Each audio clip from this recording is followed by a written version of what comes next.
Praise road. હું Stanley Macwan, મારી YouTube channel Gujarati Bible સ્ટડીમાં તમારું સ્વાગત છે. મારી ચેનલને તમે અત્યારે આજ ઘડીએ તમે સબસ્ક્રાઈબ કરી લો અને ઈશ્વરના જ્ઞાનમાં તમે વધતા જાઓ. ઈશ્વરે ઇબ્રાહિમને કીધેલું કે 400 વર્ષ પછી હું તારા વંશજોને છોડાવીશ. તો એનો મતલબ 400 વર્ષ પછી ઈશ્વર ઇઝરાયલ પુત્રોને આઝાદ કરવાના હતા. અને મૂસા 80 વર્ષના થયા ત્યારે ઈશ્વરે મૂસાનો ઉપયોગ કર્યો, કારણ કે મૂસા જ્યારે 80 વર્ષના થયા ત્યારે 400 વર્ષ પૂરા થયેલા હતા. પણ હું કહું છું, મૂસા વૃદ્ધ થયા ત્યારે કેમ ઉપયોગ કર્યો?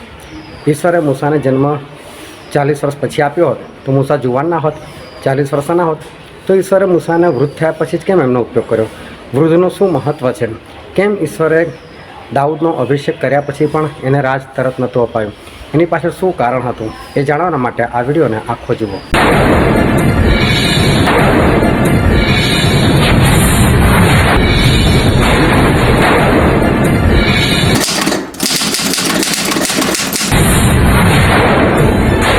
Hallelujah, hallelujah. આપણે ઈશ્વર પિતાના વચન તરફ જઈએ અને બાઇબલની અંદરથી માથીની લખેલી સુવાર્તા 25મો અધ્યાય અને 14મી કલમથી લઈને 30મી કલમ સુધી આપણે વાંચીએ.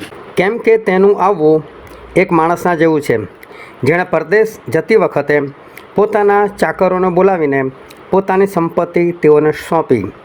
એકને તેણે 5 તાલંત, ને બીજાને 2, ને ત્રીજાને 1, એમ હરેકને પોતપોતાની શક્તિ પ્રમાણે આપ્યું. અને તે પરદેશ ગયો. પછી જેને 5 તાલંત મળ્યા હતા તે તરત જઈને વેપાર કરીને તે વડે બીજા 5 તાલંત કમાયો.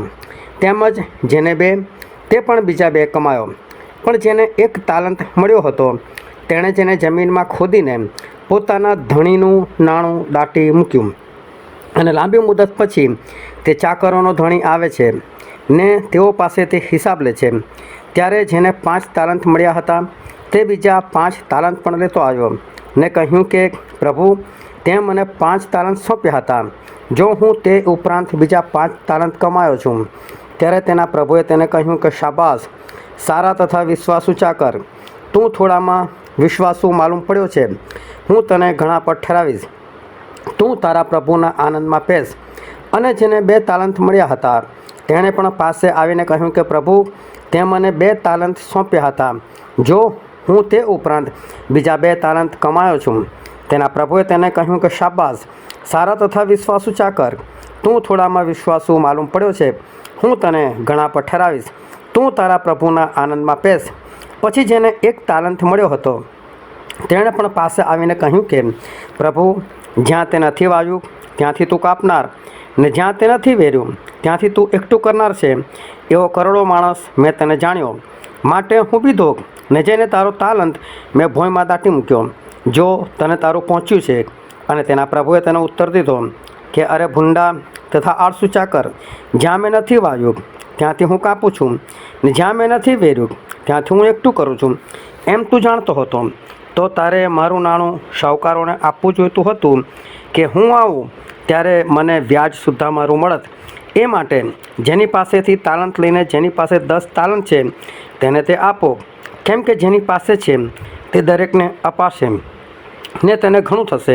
પણ જેની પાસે નથી તેની પાસે જે છે તે પણ તેની પાસેથી લઈ લેવામાં આવશે.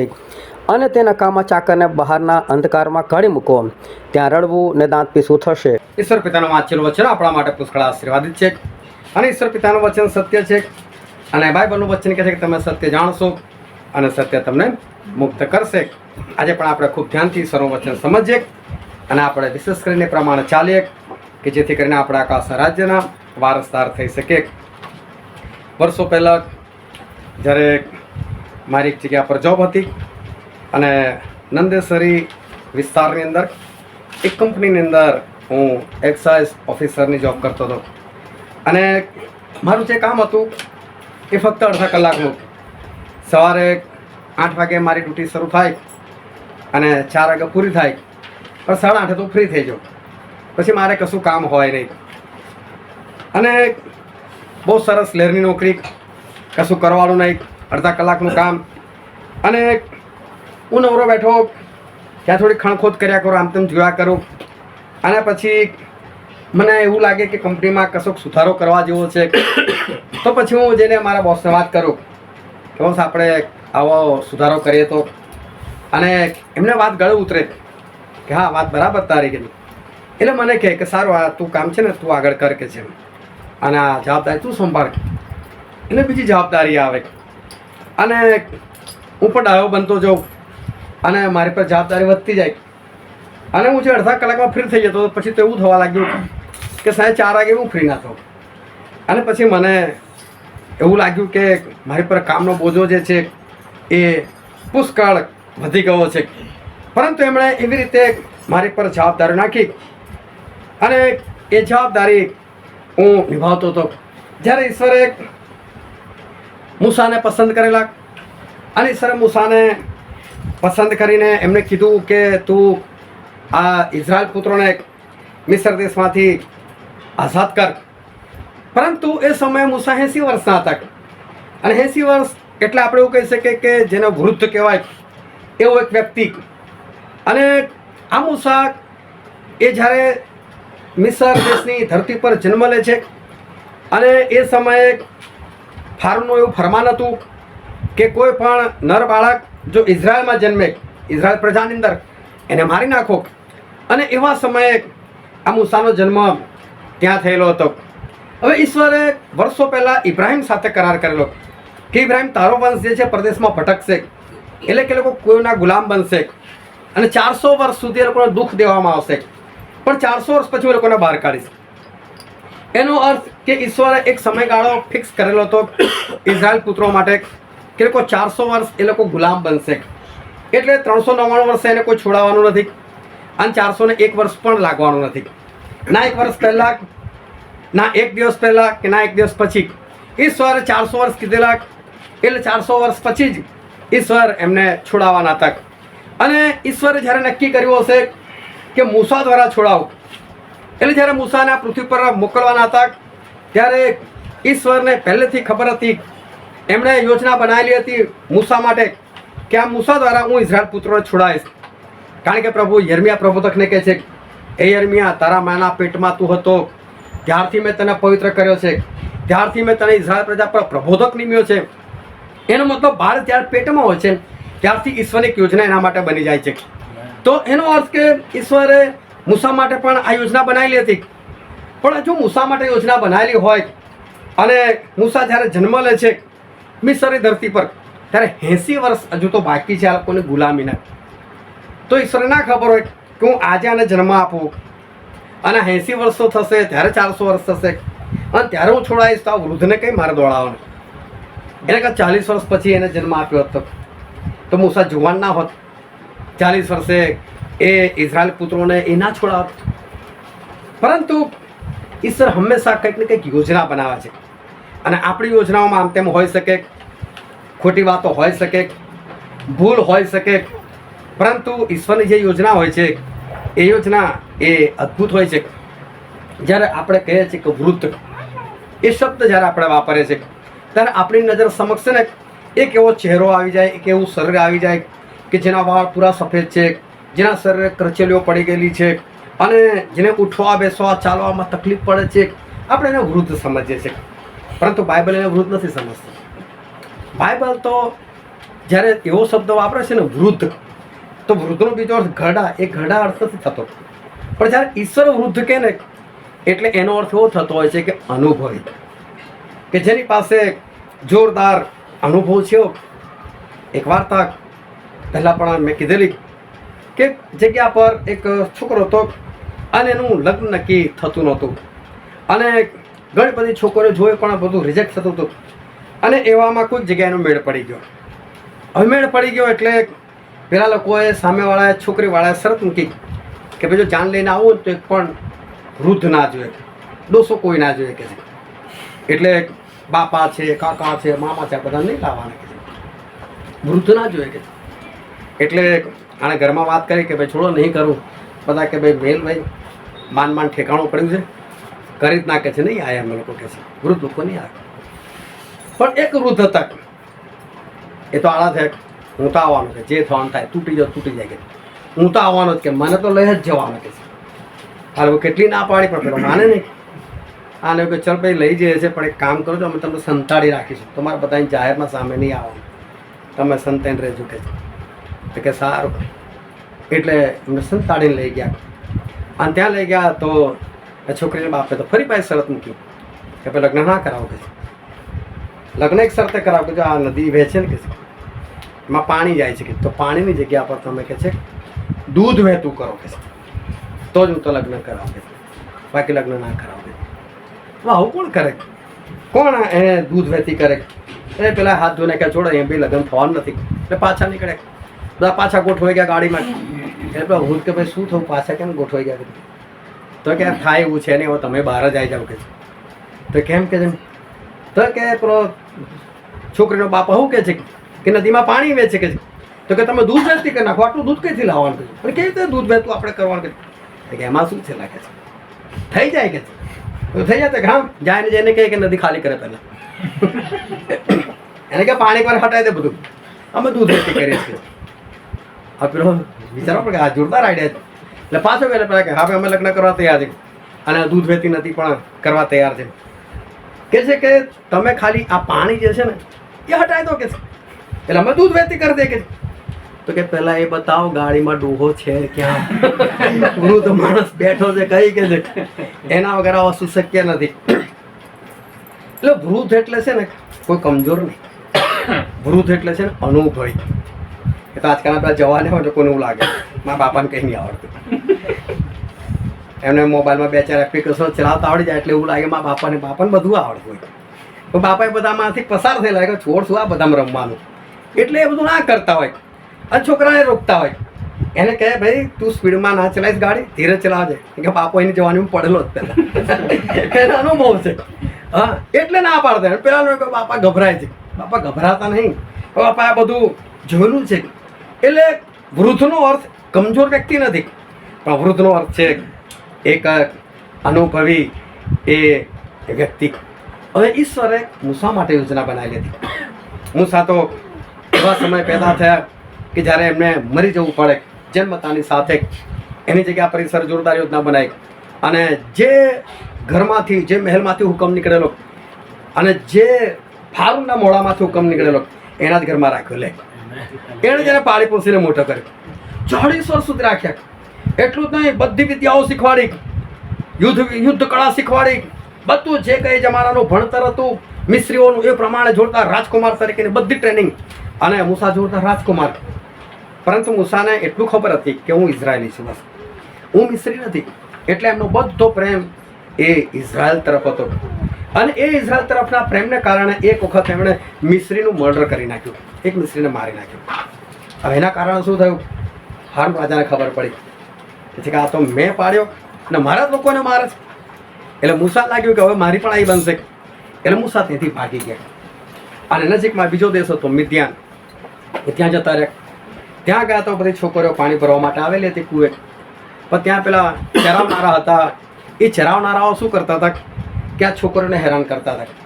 કરી દે જો પાણી ભરો, અમારા ઢોઢાકને આપો, નહીં તો અમે આમ કરીશું તેમ કરીશું. તો પેલી બિચારી ગભરાઈને કઈ લડાઈ ઝઘડા કરવા લાગે. એટલે પેલા પશુઓ માટે પાણી ભરે, કેટલી બધી વાર લાગે કૂવામાંથી પાણી કાઢવાનું. તો મૂસાએ જુઓ અન્યાય થાય છે. એટલે મૂસાએ તો લડાઈ કરી બધાની જોડે, બધાને મારીને ભગાડ્યા. છોકરો એ દિવસે વહેલી ઘરે પહોંચી ગઈ. એટલે સિપોરા એ પણ ત્યાં હતી, મૂસાની પત્ની. એ ઘરે ગઈ, બાપ કે આજે કેમ નહીં જલ્દી? તો કે જુવાન આવે છે કે છે મિસ્ર દેશમાંથી. એને લડાઈ કરીને પેલા લોકોને મારીને ભગાડ્યા. એટલે અમારા આજે કોઈના માટે પાણી નથી ભરવું પડે એટલે અમે લોકો વહેલા આવી ગયા. તો કે બોલાય છે કે છે આ મૂસાને જો સરસ છોકરો છે અને આવો બાહોશ, આવો સામર્થ્યવાન, તો કરાય મારી છોકરી માટે જ બરાબર છે. અને જોયું કે આ એની સ્ટોરી સાંભળી હશે, આ તો એથી ભાગીને જ આવ્યો છે. જવાનું કંઈ ઘર પર કશું નથી, ઘર જમાઈ બનશે, આપણું કામકાજ કરશે. એટલે મૂસાને રાખી લીધા ઘરમાં, એ ઘર જમાઈ બની જાય. મૂસાની બી જરૂર હતી, મૂસા બી રહી ગયા. પણ મૂસા તો રાજકુમાર હતા આ રાજકુમારમાંથી ડાયરેક્ટ ઘર જમાઈ. હવે વિચાર કરો પરિસ્થિતિ કેવી હોય. એટલે મૂસા રોજ સવાર સાંજ બપોર પ્રાર્થના, પ્રભુ મને એથી છોડાવે, અહીં ગાડી મને નથી ફાવતું, તો રાજકુમાર તરીકે મારા માટે કંઈ વ્યવસ્થા કરો. બહુ ધ્યાનથી સમજો, તમારા જીવનમાં તમે બહુ ઈમાનદારીથી આજ્ઞાઓ પાડીને તમે વિશ્વાસથી પ્રાર્થના કરો અને છતાં તમારી પ્રાર્થના ના સંભળાય ને તો સમજી લેવાનું કે આ ઈશ્વરે નક્કી કરેલું. પછી બહુ મગજમારી નહીં કરવાની. એમાં જ આગળ હા પ્રભુ તમારે જે મરજી તો પૂરી થવાની. કેમ કે એમાંથી કોઈ તમને બહાર નહીં કાઢી શકે. જો પ્રભુ ધારે ને અને પ્રભુએ જે નક્કી કર્યો એમાં તમે ભૂલથી બી બહાર ના નીકળી શકો. એટલે મૂસાએ મહિનો 2 મહિના વર્ષ 2 વર્ષ પ્રાર્થના કરી છે. મૂસાએ લાગ્યો આ જ જિંદગી છોડો, કશું થવાનું નહીં આપણું.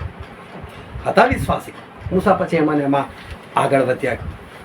પરંતુ અહીંયા હતા સસરા અને સસરાના ઘેટા બકરા ચડાવવાના. ઘેટા બકરાની કિંમત હોય. રોજ ચરાવવા માટે જવાનું, રોજ નવો ચારો, પાણી, એ લોકોને આરામ કરવાની જગ્યા. કે આ 2-5 ઘેટા બકરાની વાત નથી, આ તો હજારો ઘેટા બકરાની વાત છે. અને હજારો ઘેટા બકરા લઈને જવાના. એટલો બધો ચારો શોધવો પડે. એ ચારો ખાતા પછી લોકોને પાણીની જરૂર પડે, તો નજીકમાં પાણી હોવું જોઈએ. સાથે સાથે એના પછી વાગડવા માટે બેસે એટલે મેદાન હોવું જોઈએ કે જ્યાં ઘેટા બકરા શાંતિથી બેસે. અને એવા સમયે કોઈ વાઘ છે, સિંહ છે, ચિત્તો છે, રીંછ છે, એ લોકો પર હુમલો ના કરે. કેમ કે એવું નથી કે લોકો નથી હુમલો કરવા આવવાના, એ લોકો આવવાના છે. પણ મૂસાએ એલર્ટ રહેવાનું છે. કારણ કે સાંજે આવશે એટલે જેવા પેલા લોકો પોતાના કોડમાં એટલે કે વાડામાં પ્રવેશ કરશે ને એટલે એનો દરવાજો નાનો હોય, એક એક કરે જ ઘેટા બકરા અંદર ઘૂસી શકે. એટલે એનો સસરો ઊભો થઈને ગણે ભાઈ સવારે આટલા નીકળેલા, અત્યારે કેટલા છે. એકાદ ઓછું હોય એટલે મૂસાને કહે ભાઈ કઈ ગયું, ઘર જમાઈ છે, જવાબ આપવાનો છે. એવું ના કહેવાય કે ભાઈ એ તો સિંહ આવી ગયેલો અને વરુ આવી ગયેલું ને એને ખેંચીને લઈ ગયું એટલે નથી. ભાઈ એવા જવાબ ના પાય. તને રાખ્યો જ શાના માટે? અને એટલે મૂસાની પર જવાબદારી. એટલે મૂસા બધા કામ કરે. અને મૂસા ઘણી વખત બાઇબલમાં લખ્યું નથી પણ ઘણા બધા જંગલી પશુઓ સાથે લડ્યા હશે, ઘેટા બકરાને બચાવ્યા હશે અને ઈમાનદારીથી આ બધા કામ કરતા હતા. પરંતુ આ જગ્યા પર મૂસાને પહેલી વખત આ ઘેટા બકરા ચરાવતા એમને એ ખબર પડી કે ઘેટાની કિંમત કેટલી છે અને બકરાની કિંમત કેટલી છે.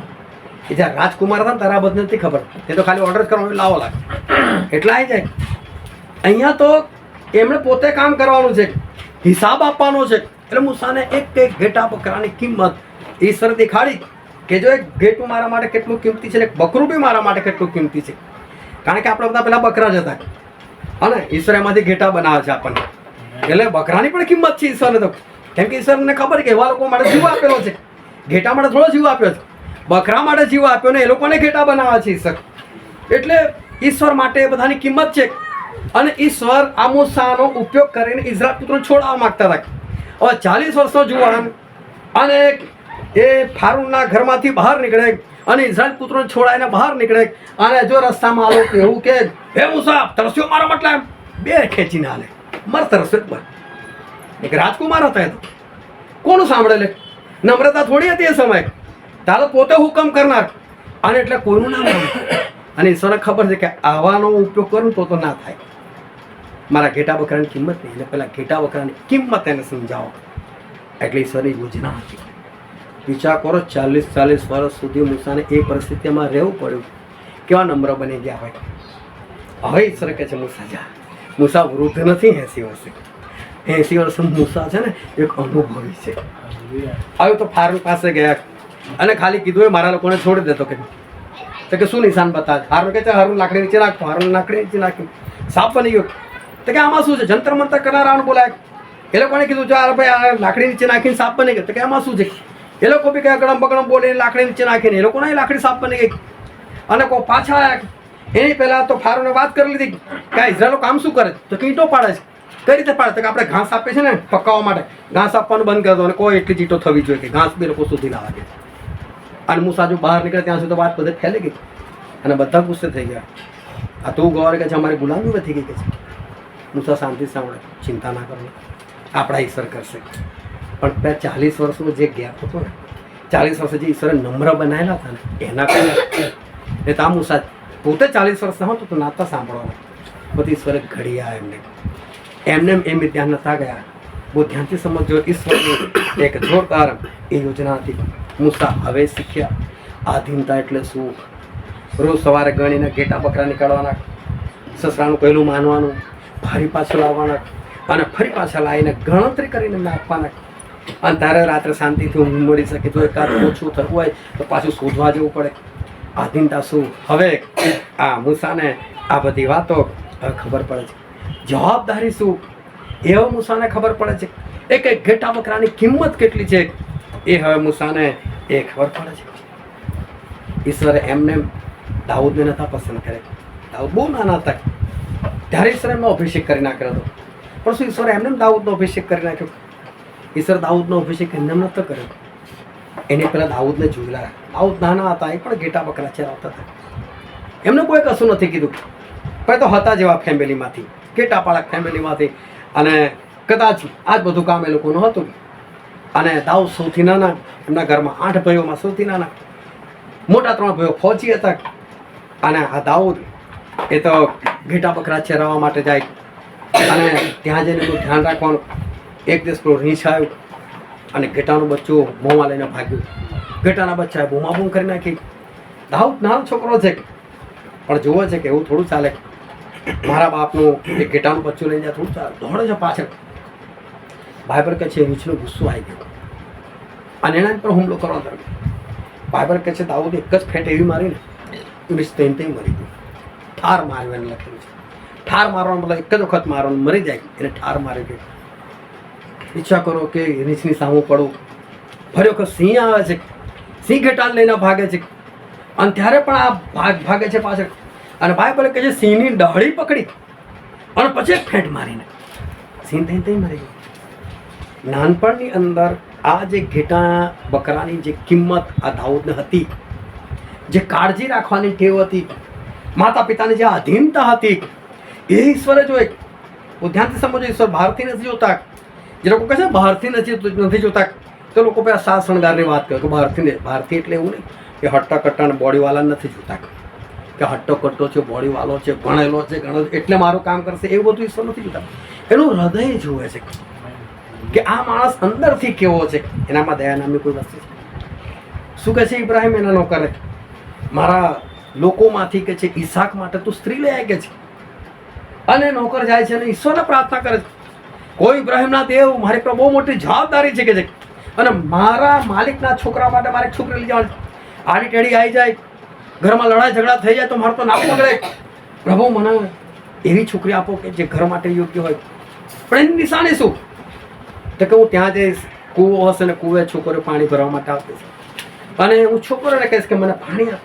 અને જે છોકરીમાં એવી દયા હોય, તને એકલાને કે મોટને તરસ ના લાગી હોય તો એની પર બેસીને આવી દયા જેની અંદર હોય કે એ કે છે કે એને હું એની પત્ની બનાવું કે છે. વિચાર કરો, ઈશ્વર આ જુએ છે. એનો ચહેરો કેટલો છે, કેટલી રૂપાળી છે, એનાથી ઈશ્વરને કોઈ લેવા દેવા નથી. રૂપાળી હોય પણ કંકાસીણ હોય તો એના કરતાં બહેતર છે કે અંદરથી સારી હોય. અને એ નોકરે જુએ છે. ઈશ્વર આ જુએ છે અંદરથી. એ બહારનું સ્વરૂપ નથી જોતા, એ તો અંદરથી આપણે જોઈએ કે આપણે કેવા છે. એમણે દાઉદ અંદરથી જોયા. આ નાનો છે અને અત્યારથી ઘેટા બકરાને આટલી કાળજી રાખે છે, જવાબદારી નિભાવે છે. આ રાજા બની જાય કેટલું સારું. ઉંમર નથી, પણ સમૂલ કે જ્યાં સમૂલ કે છે યશાયના ઘરે જાકે છે. સમૂલ મોટા પ્રબોધક, બાઇબલ કે છે સમૂલ બોલતા હતા ને એવું ઈશ્વર કરતા હતા. ઈશ્વર બોલતા હતા ને સમૂલ એવું કરતા હતા એવું નહીં. સમૂલ બોલતા હતા ને એવું ઈશ્વર કરતા હતા. કેટલો જોરદાર સ્વભાવ, એ લોકોનો સંબંધ હશે. અને એવા સમૂલ તો જેને માર ખાઈ જાય છે. અલિયા બાવ છે, હટ્ટો કટ્ટો ફૌજી, હાર્ટ બોડી જુએ છે, અને સમૂલ તો તેનું સિંગ કાઢે છે ને એ અભિષેક કરવા જાય છે. અને ઈશ્વર અવાજ આવે, હે સમૂએલ, જે માણસો જુઓ છે ને તેમ હું જોતો નથી કે છે. માણસો બહારનો દેખાવ જો છું, અંદરથી આને મેં પસંદ નથી કરે છે. બીજો આવ્યો, ત્રીજો આવ્યો, સાત આવી ગયા, બધા ખલાસ. એટલે હવે યશાય બધા છોકરા છે, બધા હાજર છે. તો કે ના, એકને તો મોકલી દીધો છે બાપ. એના બાપને બી એવું કે બધા 7માંથી કોઈ તો રાજા બની શકે, દાઉદ ના બની શકે. નાનો છોકરો છે, થોડો બને. પણ એ સર કોને પસંદ કરે? દાઉદને. એનામાં દયા હતી, એનામાં કાળજી હતી, એનામાં આધીનતા હતી, એને ઘેટાઓની કિંમત ખબર હતી. સમૂએલ કહે છે બોલાય ભાઈ એને, એ જ છે રાજા. અને એનો અભિષેક કરે છે. પણ હજુ પણ ઈશ્વરને ખબર છે કે હજુ આને મારે પરીક્ષા કરવાની જરૂર છે. આટલેથી મેળ નહીં ખાય, હજુ મારે એને બીજું પણ કંઈક શીખવાડવું પડશે. ઘેટાઓની તો કાળજી રાખશે, પણ મારા વચનનું શું? દેશને સારો ચલાવશે, પણ મારા વચનનું શું? આને એટલે સતાવણીઓ થઈ. સતાવણો થઈને સાઉલ એની પાછળ જાય છે, એને મારવા માટે ભાગે છે. અને દાઉદ ભાગ કરે છે. જબરજસ્ત ઈશ્વર શક્તિ આપી, એ ગોલિયાથને મારી શકે છે જેને સાઉલ નથી મારી શકતા. એવા ગોલિયાતો પણ નાશ ઈશ્વર દાઉદ રાજા દ્વારા કર્યા છે. પણ દાઉદ કદી અભિમાન ના આવ્યો કે હું ગોલિયાત મારે તો સાઉલથી શું દીવાનું, પણ એક જ મારા દેવનો અભિષિક્ત છે, બસ આને નહીં કશું કરવાનું. પ્રભુ એ જોવા માંગતા હતા કે મારા વચન પ્રમાણે બી ચાલે છે કે નહીં. અને એટલે 38 વર્ષ સુધી દાઉદ બિચારા ભાગતા રહ્યા, પણ કદી પણ એમણે શાઉલને કદી ખરાબ નથી બોલ્યા. એક વખત જ્યારે મારવાનો મોકો મળ્યો ત્યારે એમને જબ્બાની ખાલી કોર કાપી લીધી, અને તો બી એમને દુઃખ થયું કે મેં આ શું કરી નાખ્યું. એક અભિષિક્તના જબ્બાની કોર કાપી નાખી, આ પાપ થઈ ગયું મારાથી, એવું વિચારે છે. જ્યારે ખરેખર એમની કોઈ ભૂલ નથી, એ તો ગરદન ઉડાવી શકતા હતા. પણ છતાં એમને ખરાબ લાગ્યું કે અભિષિક્ત જે હતો એના જબ્બાની મેં કોર કાપી નાખી. ઈશ્વર એમને પણ બરાબર ઘડે છે. ઈશ્વર જુઓ છે કે મારા વચન એની અંદર કામ કરે છે કે નહીં. અને ત્યાર પછી ઈશ્વર એ દાઉદને એ રાજાનું પદ આપે છે. ઈશ્વર આ રીતે એમના લોકોને એ જોવે છે. આ દાઉદ એ નાનપણની અંદર ઘરાઈને કહી શકતા હતા, પપ્પા આજે ગીટાનું બચ્ચું ઓછું છે, કારણ કે રીંછ આવેલું, હું શું કરું રીંછને, હું તો નાનો છું, હું કઈથી ના મારી શકું. પિતાજી આજે એક ઘેટું ઓછું થઈ ગયું છે, સિંહ આવેલો ફાડીને ખાઈ ગયો, હું કેમ એની સામે કેમ હું જ બચીને જેમ તેમ આવ્યો છું. શું બહાના નહોતા બતાવી શકતા, શું આ બહાના ખોટા હતા, શું ના નહોતા કહી શકતા. પરંતુ ઈશ્વર જોયેલું આ બધું કે આની પાસે જવાબદારી જેવું એ કંઈક છે. અને પછી ઈશ્વર એમને પોતાના વચનથી પણ એમને પારખે છે.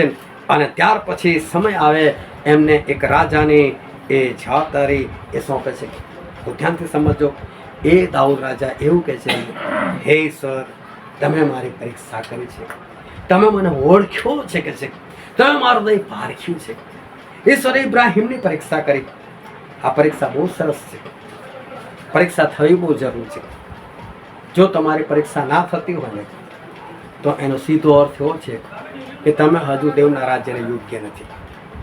પરીક્ષા થવી બહુ જરૂરી છે. અત્યારે તમે આ બે નાના છોકરા ફરે આણસ્કી સ્કૂલમાં મૂક્યા હવે પરીક્ષા છે ને હમણાં પહેલા ધોરણની, આમને બી પરીક્ષામાં બેસાડશે, આગળ પરીક્ષા ના આવે. છોકરાને પરીક્ષા બી આપીએ ને તો વર્ષ સ્કૂલમાં જવું પડે કે નહીં.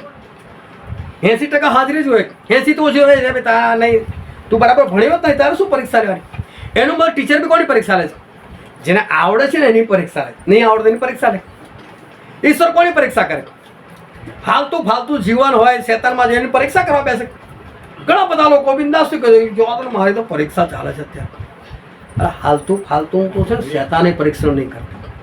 આખા બાઇબલમાં તમે જો શેતાન જો કોઈની પાસે આવ્યો હોય ખાલી પ્રભુ ઈસુ પાસે પરીક્ષણ કરવાનું, બાકી બીજા કોઈની પાસે તો એ નહીં ગયો. પરીક્ષણ બી જો થતું હોય ને તો બહુ મોટી વાત છે કે પરીક્ષણને યોગ્ય શેતાન બી ગમે તેવા પાસે નહીં મોકલતા. બધા મોકલે કોઈ દારૂડિયા પાસે, ચાલો પેલાને હેરાન કરે,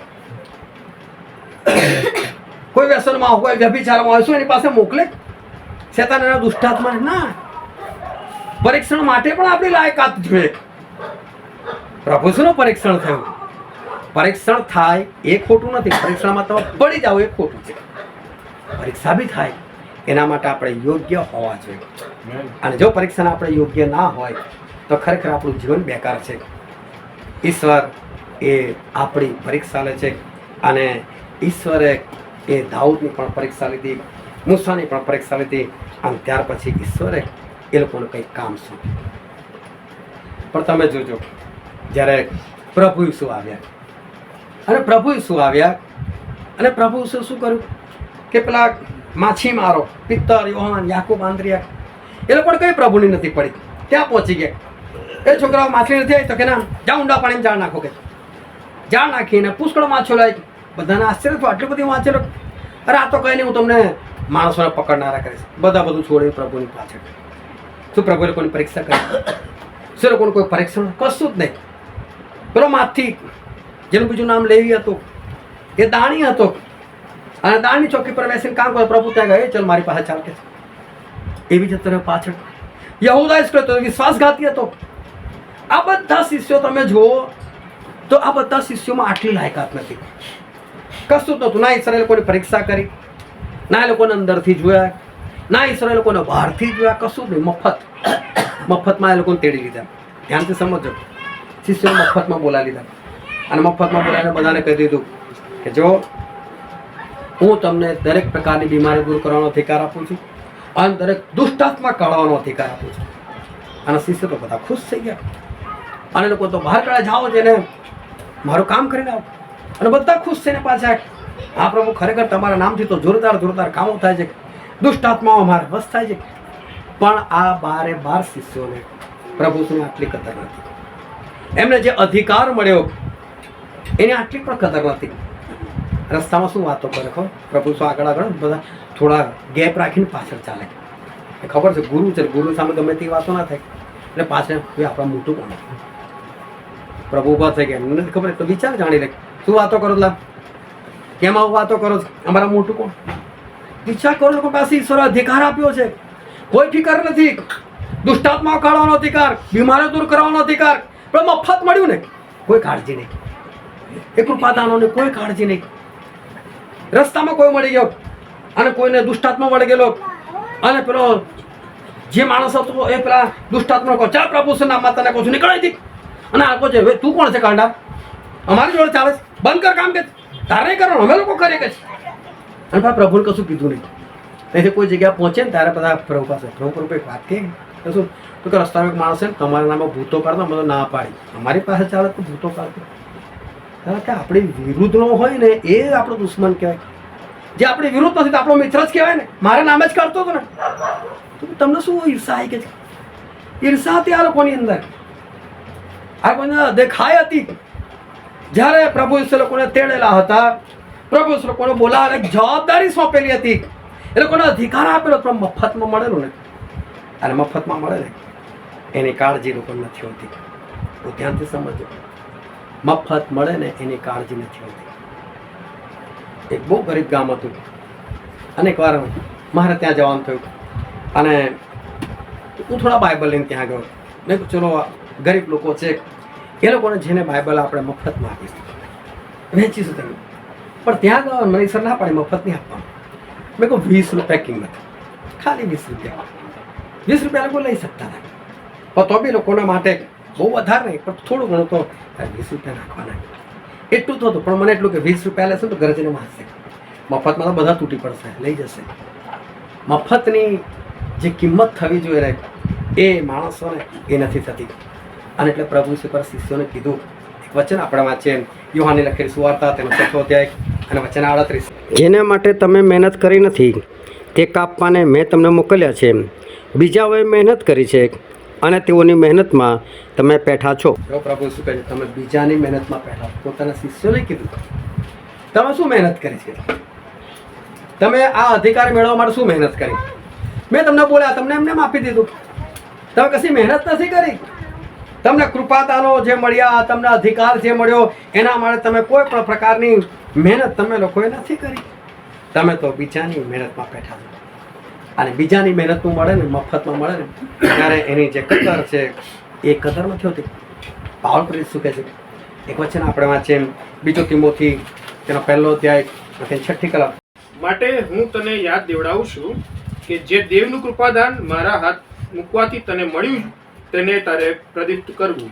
જો પાઉલ પ્રેરિતે એમના દ્વારા બનેલો શિષ્ય તિમોથીને એવું કહેવું પડ્યું, હે તિમોથી, તારા માથા પર હાથ મેં મૂક્યો અને તને જે કૃપાદાન મળ્યું એને પ્રદીપ્ત કરવું, એટલે કે સળગાવેલું રાખવું, એટલે કે એનો ઉપયોગ કરજે ભાઈ, ગુમાઈ ના નાખતો. હવે શા કરો? મફત મળ્યું છે ત્યારે કહેવું પડ્યું ભાઈ મારા હાથ મૂકવા તને મળ્યું ને તો વાપરજે, ઘરમાં બેસી ના રહીશ કે. કોઈ પેલા બહુ બધી મહેનત કરીને મેળવ્યું હોત તેને કહેવું પડે તો ના કહેવું પડે. છોકરો નોકરી લાગ્યો નવો નવો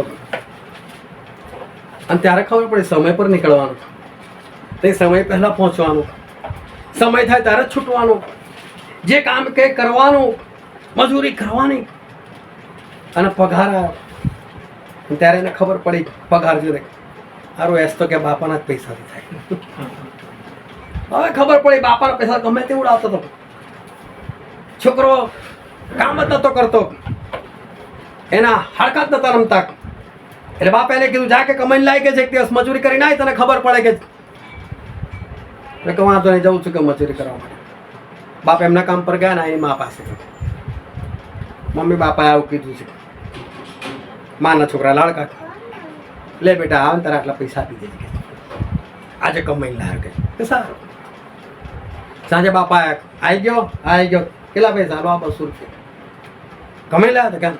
જો બાર પેલા કૂવો તે જે નાખી ગયા, તો જે નાખી ના, હા પપ્પા નાખી ના. બીજા ફરી ગયા, આજે ફરી જશે કમા? મારો રોજ તો ના આપે, આ ફરી મોકલે. એટલે બેન પરણેલી હતી, એના ઘરે જતો રહ્યો. બેન આવું થયું, લે 200 રૂપિયા પકડ. 200 રૂપિયા લઈને ઘરે આવી ગયો. બાપે સાંજે પૂછ્યું, બેટા હા આવ્યો છે ને આજે 200 રૂપિયા? ઓકે ઓકે વાંધો નહીં, જા પેલો બાર કૂવો છે તે જઈને નાખ્યા કે એ તે જઈને નાખ્યા. પપ્પા નાખ્યા કે સારું. ત્રીજો દિવસ તો કમાવા જજે.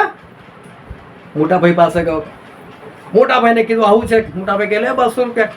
ફરી આવ્યો, એના બાપે કીધું કમેલ લાવ્યો, હાલ આવ્યો, જ્યાં પેલો બાર કૂવો છે તે નાખ્યા કે નાખ્યા. ચોથા દિવસ ફરી બાપે કીધું જા. હવે કેટલાના ઘરે જાય? ઘર ખલાસ થઈ ગયા. આ તો કમેલ લાવવું જ પડશે. ગયો, મહેનત કરી, ટીચર પરસેરે જે થયો, અને ત્યારે મુશ્કેલથી 70 રૂપિયા હાથમાં આવ્યા મજૂરીના. તાત્કાલિક કોણ નોકરી આપે? પપ્પા આજે 70 જ આવ્યા. માતો ને વાંધો કુવામ નાખે હોતું હશે, કેટલી મહેનત કરી તારે મળ્યા છે. ના નાખું કે તો કે તો તને કહેતો તો ભાઈ 200 રૂપિયા નાખ્યા ને તારે તો એની કિંમત નથી. આજે 70ની પણ કિંમત છે. મફત મળે ને એની કિંમત નથી. પાવડ કે તીમોથી મારા હાથ મુખાત તને મળી ગયું, તે કઈ મહેનત કરી છે? તે મહેનત નથી કરી, એટલે મારે તને કહેવું પડે છે કે ભાઈ એને વાપરજે, એક ઉપાદાનનો તું ઉપયોગ કરજે. માણસને જ્યારે મહેનત નથી કરી હોતી ને એમને મળે છે ને, ત્યારે આ બધી પરિસ્થિતિઓ આવે છે. તો પ્રભુજી તો મૃત્યુ પામે, ત્રીજા દિવસ સજીવન થઈ ગયા. શિષ્યોનું દર્શન પણ આપ્યું. 40 દિવસ સુધી આમ તેમ ફર્યા, દર્શન આપતા ફર્યા. 40મા દિવસે પહાડ પર બોલે આવો, હું જઉં છું કે અને હવે મારું કામ તમે લોકો આગળ વધારો. પણ ધ્યાન રાખજો, જ્યાં સુધી પવિત્ર આત્મા તમારા પર ના આવે, તમે પવિત્ર આત્માથી ભરપૂર ના થાવ, ત્યાં સુધી યરુશલેમ છોડતા નહીં. શિષ્યો બધા ઘરે 120 લોકો હવે એક રૂમમાં ભેગા થઈ ગયા. શું કરીશું? બહાર નીકળાય નહીં, કમાવું પડશે, ખાવું પડશે, કંઈક તો કરવું પડશે. બહાર કેમ ના નીકળે? બહાર તો આપણે ઓળખે છે, આ તો ઈસુના શિષ્યો મારી નાખશે, ઈસુને મારી નાખે, આપણને મારી નાખશે. હવે એક જ કામ કરે, પવિત્ર આત્મા મેળવે. કેમ ના મળશે? પ્રાર્થના કરો. 120 જણા કે પેલા 12 જણા બી નહોતું બનતું. આપણો મોટો કોણ ના એ દિવસે બધાએ બધું દૂર કરી નાખ્યું. એક મન ના થયા, એક ચિત્ત ના થયા, પ્રાર્થના કરવા માટે બેઠા. 120 જણા એક જ રૂમમાં. ખાવાનું કઈથી લાવે? પાણી ભરવા માટે બહાર જવું પડે, બીક લાગે છે, બહાર કેમ ના જાય? અને એટલે ભૂખ્યા તરસ્યા ઉજાગરા થઈ 10 દિવસ સુધી મંડળ્યા, પ્રભુ પવિત્ર આત્મા આપો, પ્રભુ પવિત્ર આત્મા આપો, પ્રભુ પવિત્ર આત્મા આપો. અને 50માનો દિવસ પવિત્ર આત્માથી ભરપૂર થયા. અને પ્રેરિતોના કામ વાંચીને મને કહેજો, પ્રેરિતોના કૃત્ય વાંચીને કે જો કોઈ શિષ્ય ભૂલ કરી હોય તો, જો કોઈ શિષ્ય કહેતો અમારામાં મોટું કોણ? 10 દિવસના ઉપવાસને મહેનત કરીને, ભૂખ્યા તરસ્યા રહ્યા ને, પ્રાર્થનાઓ કરીને, ઘૂંટણો છોલાય ને તારે ખબર પડી કે પવિત્ર આત્માની કિંમત કેટલી ને કૃપાદાનોની કિંમત કેટલી. કોઈ જો પછી ઘરે બેઠું હોય તો કેવા દોડ્યા બધા, આજે આ જગ્યા પર જાઓ, આ જગ્યા પર જવાનું છે, ભાગા દોડ, કોઈ વ્યવસ્થા નથી. પણ હવે લોકોએ મહેનત કરી છે, અને મહેનત કરીને જે કંઈ મેળવ્યું છે ત્યારે હવે કેવો ઉપયોગ કરે છે, કેવા એ લોકો ભાગે છે, કેવા ચાલ્યા. ત્યાર પછી એ લોકોના ચરિત્ર માટે કોઈ પ્રશ્ન નથી ઈશ્વરે થયો, નથી કોઈ માણસે થયો. જે વચન આપણે આજે વાંચેલું ત્યાં ઘટના બને છે. પ્રભુ શ્રી દ્રષ્ટાંત આપે છે કે મારું આવું કે છે વેપારીના જેવું છે કે એણે એના નોકરોને બોલાવ્યા, એકને 5 સિક્કા આપ્યા, એકને 2 આપ્યા, એકને 1 આપ્યો. જાવડા કે છે હું આવું છું, બહાર જાઉં છું, પરદેશ જાઉં છું કે છે, બીજા દેશમાં જવાનું, લાંબી મુદત માટે જવાનું. અને પેલો 5 વાળો તો જેવા પૈસા આવ્યા હાથમાં, જેવા 5 સિક્કા દોડાદોડી ચાલુ કરી દીધી, મહેનત કરવાની ચાલુ કરી દીધી. બીજા 5 કમાઈ લીધા. 2 વાળાએ બી મહેનત કરી, બીજા 2 કમાઈ લીધા. ત્રીજો બેસી રહ્યો, થોડો ના આવશે તારે જોવું પાસે.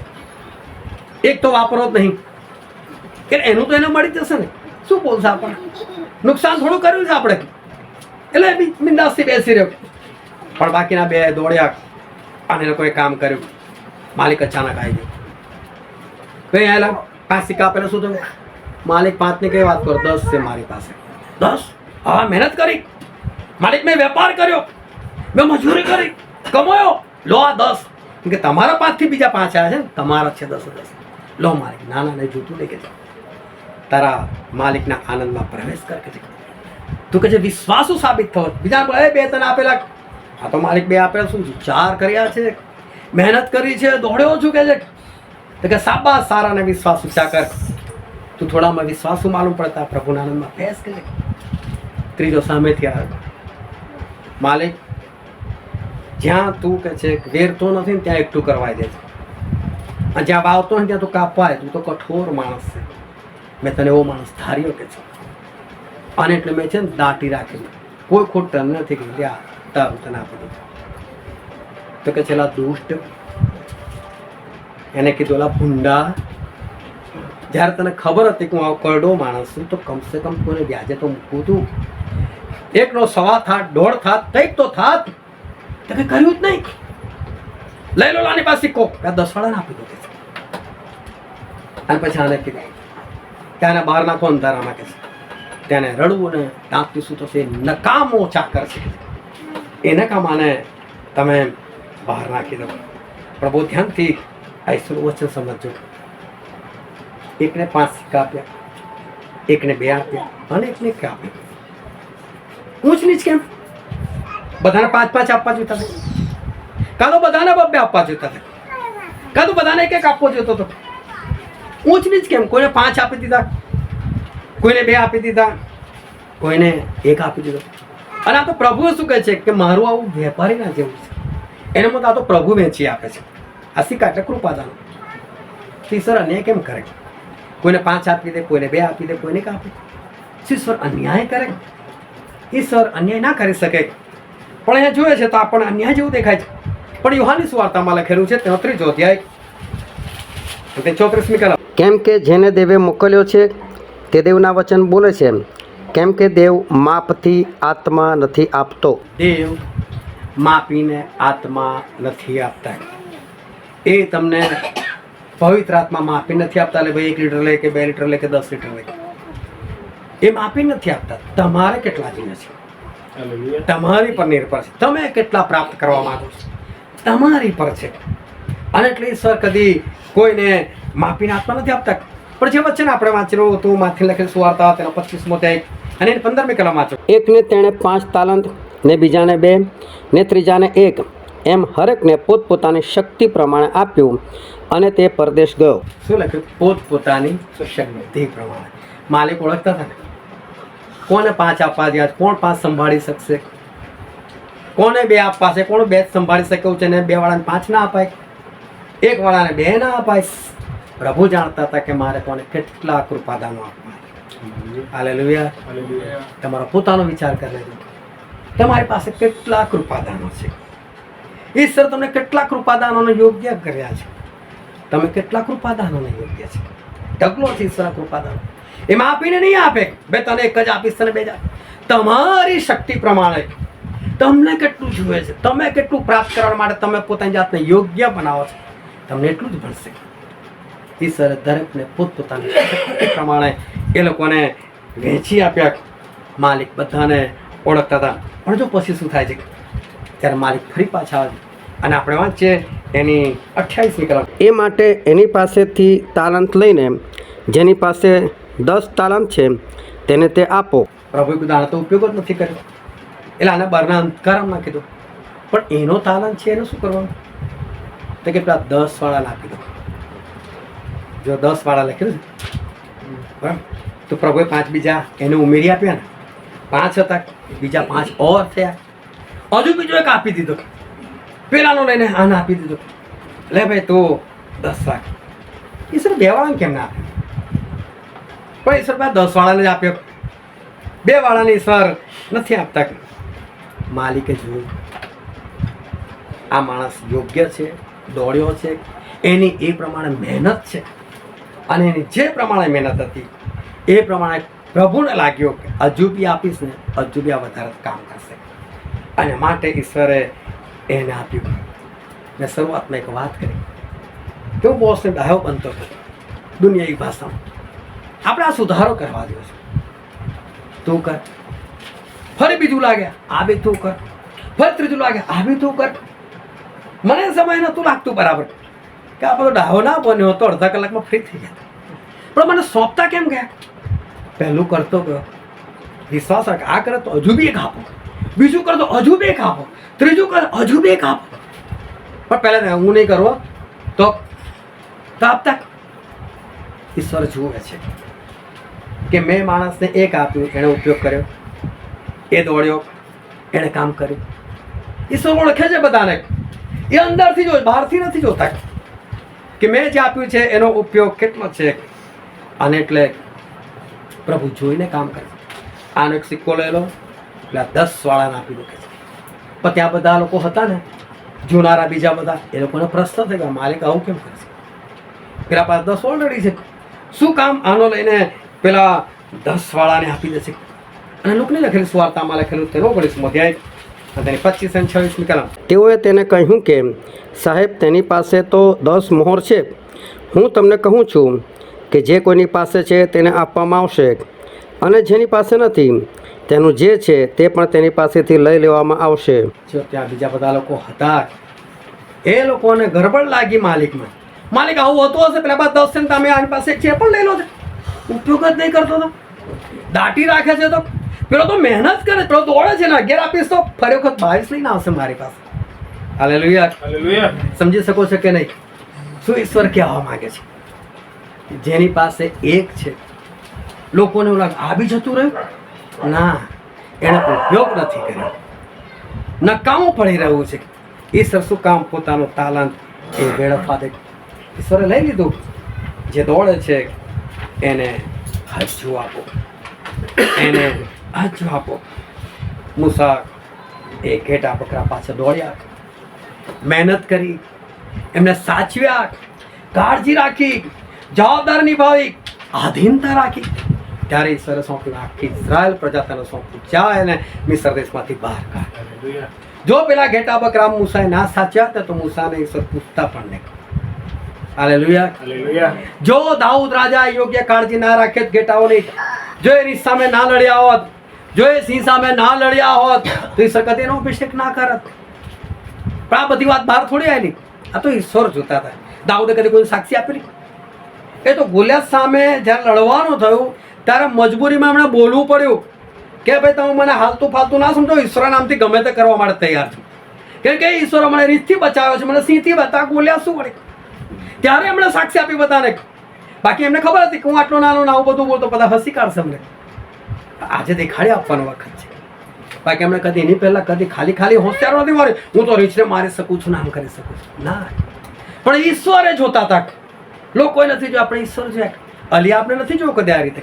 એટલે ઈશ્વર સમૂહને કહે, સમૂહ અલિયાબ નહીં તો દાઉદ આવે ને એનો અભિષેક કરશે, એને મેં પસંદ કરેલો છે. તમને કહું છું, તમારી પાસે જે બી છે, જો તમે એનો ઉપયોગ નહીં કરવાનો છો, જતું રહેશે તમારા હાથમાંથી. અને કોઈ એવા વ્યક્તિ પાસે જશે જેનો ઉપયોગ કરી રહ્યો છે. અને માટે હું તમને કહું, તમે જે બી તાલંત આપેલું છે ઈશ્વરે, એનો ઉપયોગ કરો, એના માટે દોડો, એના માટે મહેનત કરો. ઈશ્વરે જરૂર છે એવા બકરાઓની કે જે ઘેટા બની શકે છે. ઈશ્વરે જરૂર છે એવા ઘેટાઓની કે જેની પાસે તાન પડેલો છે, તમે એને બચાવો, એને પાળો. ઈશ્વરે જરૂર છે. ભાઈ તાલંતનો તમે ઉપયોગ નહીં કરો તો પછી ઈશ્વર છેલ્લે શું કહે? લઈ લો આની પાસેથી. જે મળ્યું છે એનો ઉપયોગ કરો તો ડબલ થશે. કેમ માણસ આજે આગળ નથી વધી શકતો? એનું કારણ ખાલી આટલું જ છે. આપણે કશું જ નથી કરવા, પણ જે મળ્યું છે એનો ઉપયોગ તો કરીએ. પણ કેવી રીતે મળ્યું? પ્રેરિત મળી ગયું, માથા પર હાથ મૂકી દીધો, બાપ્તિસ્મા શીખવાડી, પવિત્ર આત્મા મળી ગયા, કૃપાદાન મળી ગયું. પણ મહેનત કરી હોત તો આવો કોઈ વ્યક્તિ ના મળ્યો હોત, 10 દિવસ સુધી, 20 દિવસ સુધી, 50 દિવસ ભૂખ્યા તરફા કદી પ્રાર્થના કરીને મેળવ્યું હોત તો કદર હોત કે નહીં? આજે કદર કેમ નથી? મફત મળે છે, બીજાની મહેનતમાં બેઠા છો. એમાંથી બહાર આવો, પોતે પણ મહેનત કરો, ઈશ્વરનો બદલો તમને આપશે. હાલેલુયા. હવે આપણે તરીકે આપણે આંખોને બંધ કરીએ, આપણા મસ્તકો જીવતા સમય છે કે આપણે જાતને તપાસીએ. આ સમય છે કે આપણે અંતઃકરણને તપાસી જોઈએ, આપણા આત્માની સાથે આપણે વાતો કરીએ. શું મને ઈશ્વર કોઈ તાલીમ નથી આપી? શું ઈશ્વરે મને એમના કોઈ કૃપાદાનથી મને વેષ્ટિત નથી કર્યું? જે મને મળ્યું છે શું મને મારી મહેનતથી મળ્યું છે?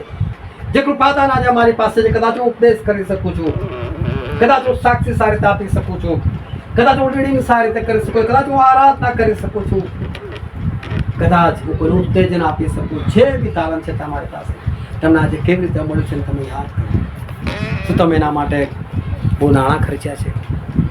શું તમે એના માટે બહુ મહેનત કરી? તમે શું બહુ ભૂખ્યા તરસ્યા રહ્યા છો? કે તમને કોઈક એવો વ્યક્તિ મળી ગયો અને જેના હાથ મુખવા તમને મળી ગયું? આજે કઈ રીતે તમને મળ્યું? શું આજે તમે કેમ નથી દોડી શકતા? કેમ તમે એકના બે નથી કરી શકતા?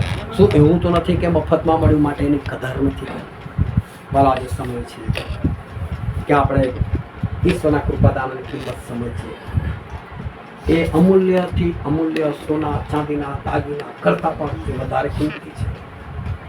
આપણે મહેનત કરીએ, આપણે દોડીએ, એકના બે કરીએ, બેના ચાર કરીએ, ઈશ્વર આપણી સાથે છે, એમાં મદદ કરશે. પણ જો નહીં મહેનત કરો એ બધું હાથમાંથી જતું રહેશે. અને માટે આ છેલ્લા સમયની અંદર આપણને પુષ્કળ જરૂર છે કે આપણે મહેનત કરીએ અને આપણે આપણી જાતને બચાવી લઈએ. અને એક સિક્કાના આપણે ઘણા બધા સિક્કાઓ આપણે કરી લઈએ. પણ જો બેસી રહેશો તો છેલ્લા સમયમાં આપણે ગુમાવવાનો વારો આવશે. એવું ના થાય એની આપણે કાળજી રાખીએ. આ બધું સમજવા માટે, ગ્રહણ કરવા માટે, એ પ્રમાણે ચાલવાના માટે પ્રભુ ઈસુ ખ્રિસ્તની કૃપા આપણા દરેક પર થાય.